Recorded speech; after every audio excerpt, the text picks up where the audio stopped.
You may not realize it, but you hear a portion of today's reading from 2 Corinthians nearly every Sunday at First Presbyterian Church in Tyler.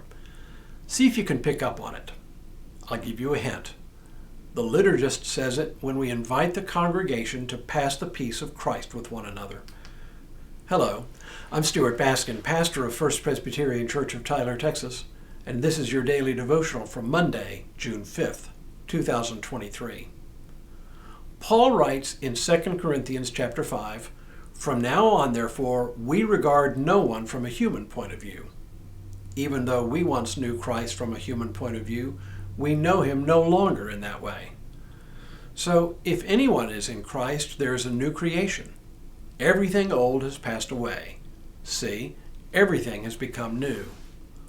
All this is from God, who reconciled us to himself through Christ and has given us the ministry of reconciliation.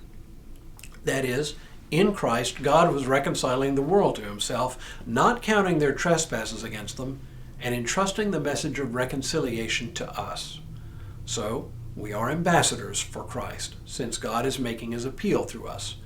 We entreat you on behalf of Christ, be reconciled to God. For our sake, he made him to be sin who knew no sin, so that in him we might become the righteousness of God." Okay, so it's not an exact quote, but it faithfully echoes this passage. We say, "Friends, in Christ, God has reconciled us to himself.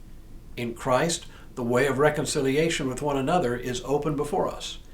Indeed, Christ has entrusted to us the ministry of reconciliation." In this brief passage, Paul manages to encapsulate much of the Christian message as well as the meaning of the Christian life.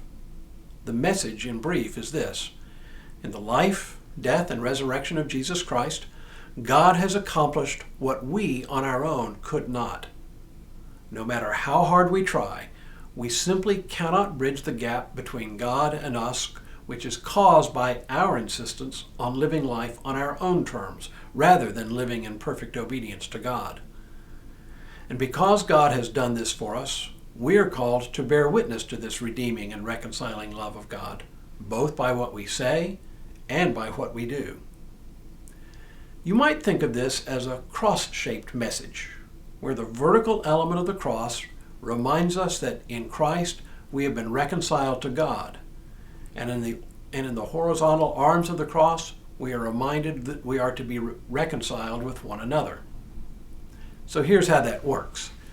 In his life, Jesus showed us what it means to live in perfect obedience to God. He prayed to God constantly. He gave thanks to God for all things and in all circumstances. He worshiped God continually, both in his daily living and in his routine attendance in both synagogue and temple. His life was oriented to God as the source of his strength and the center of his very being. Everything in his life, his words and his actions, pointed toward God, showing us what it looks like to live in right relation to God. In his suffering and death, he once again demonstrated perfect obedience to God, surrendering his own will to that of the Father. "Not my will, but thy will be done," he said in his prayer at the Garden of Gethsemane. It was not his wish to die, but his obedience to the Father compelled him to face it nevertheless. In the life of Jesus Christ, we also see the pattern for faithful life in proper relation to one another. He treated all whom he encountered with the kind of love that God has for all creation. Not a love that uncritically accepts everything people do, but then again not letting people's failures become a barrier to God's love. But he does more than model true human life for us. He also entrusts to us the message and ministry of reconciliation.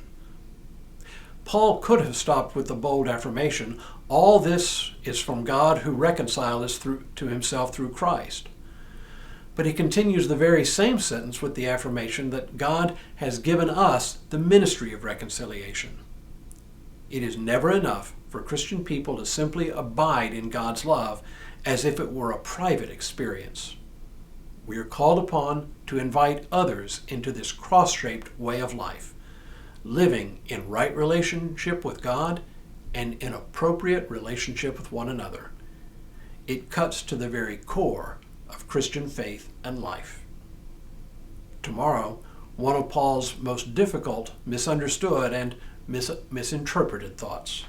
But for now, may God continue to bless you and keep you in all that you do this day and in all the days ahead.